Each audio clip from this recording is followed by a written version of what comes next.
Hi friends, मुठ्ठल Joshi. या व्हिडिओमध्ये आपण मुंबई उच्च न्यायालयामधील शिपाई पदासाठी 2 जिल्ह्यांचे परीक्षा केंद्र बदललेले आहेत. मग ते कोणते 2 जिल्हे आहेत, कसे बदललेले आहेत, त्याची सगळी माहिती त्यांनी वेबसाईटवर दिलेली आहे. तर तीच माहिती आपण या व्हिडिओमध्ये पाहणार आहोत. आणि ज्या 2 जिल्ह्यांच्या परीक्षा केंद्र बदललेले आहेत ना, त्या विद्यार्थ्यांना नव्यानं हॉल तिकीट डाउनलोड करावं लागणार आहे, किंवा तुम्ही परत एकदा हॉल तिकीट डाउनलोड करून पहा. आधी जे तुम्ही प्रिंट काढलेली आहे ते हॉल तिकीट आणि नवीन जे परीक्षा केंद्र बदललेले आहे ते हॉल तिकीट, त्यामध्ये जर बदल असेल तर तुम्हाला नवीन प्रिंट काढावं लागेल हॉल तिकीटची, आणि बदल नसेल तर नवीन काढायची आवश्यकता नाही. आणि हे फक्त शिपाई पदाचेच 2 जिल्ह्यांची परीक्षा केंद्र बदललेले आहेत.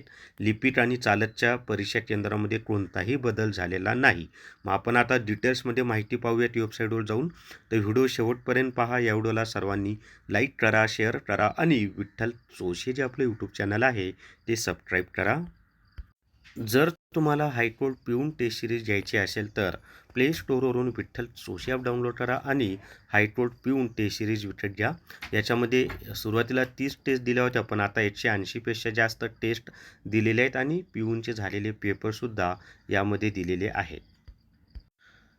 तर या ठिकाणी पहा, मुंबई उच्च न्यायालयाची जी अधिकृत वेबसाईट आहे, notice regarding revised examination centre for Kolhapur and Thane district for the post of peon हमाल अँड फराश, म्हणजे कोल्हापूर आणि ठाणे जिल्ह्यामधील जे काही परीक्षा केंद्र आहे त्याच्यामध्ये बदल झालेला आहे. तर इथं पहा, हे जे आहे हे पालघर आणि ठाणे या जिल्ह्यातील जे परीक्षा केंद्र बदललेले आहेत त्याची माहिती दिली. त्याच्यावर टच केलं की नवीन विंडो ओपन होते पहा. आणि मग हे बदललेली याची PDF मी तुम्हाला विठ्ठल जोशी टेलिग्राम चॅनलवर देतो हां. आणि मग इथं त्यांनी ती माहिती दिली पहा की म्हणजे नवीन PDF त्यांनी दिलेली आहे. हे झालं ठाणे आणि पालघरचं.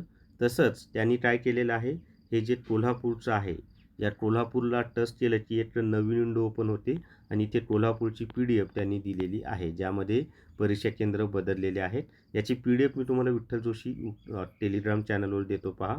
आणि इथं जी नोटीस आहे ती नोटीसची माहिती आहे की हायकोर्ट ऑफ ठीक आहे, ते नाव वगैरे दिलेलं आहे.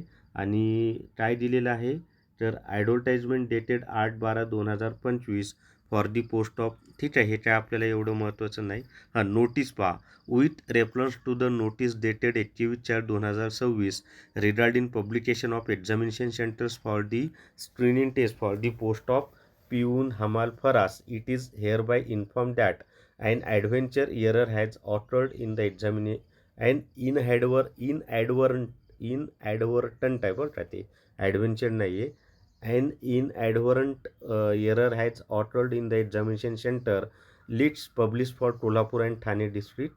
In view thereof, the revised examination centers list for Kolhapur and Thane districts are hereby published on the official website of the High Court. The concerned candidates are requested to verify their examination center from the revised list and note that same carefully. It is further clarified that there is no change in the examination centers list of other districts and the same shall remain unchanged. म्हणजे काय तर फक्त कोल्हापूर आणि ठाणे जिल्ह्याचेच फक्त centre बदललेले आहेत, इतर जिल्ह्यांचे सेंटर बदललेले नाहीत. इतर जिल्ह्यातील विद्यार्थ्यांनी याची माहिती पाहायची गरज नाही. आणि ह्या दोन्ही याद्या मी तुम्हाला आपलं जे विठ्ठल जोशी टेलिग्राम चॅनल आहे ना, त्या ठिकाणी PDF स्वरूपात उपलब्ध करून देत आहे. तर या व्हिडिओमध्ये एवढीच माहिती. या व्हिडिओला सर्वांनी लाईक करा, शेअर करा आणि विठ्ठल जोशी जे आपलं यूट्यूब चॅनल आहे ते सबस्क्राईब करा. Thank you very much.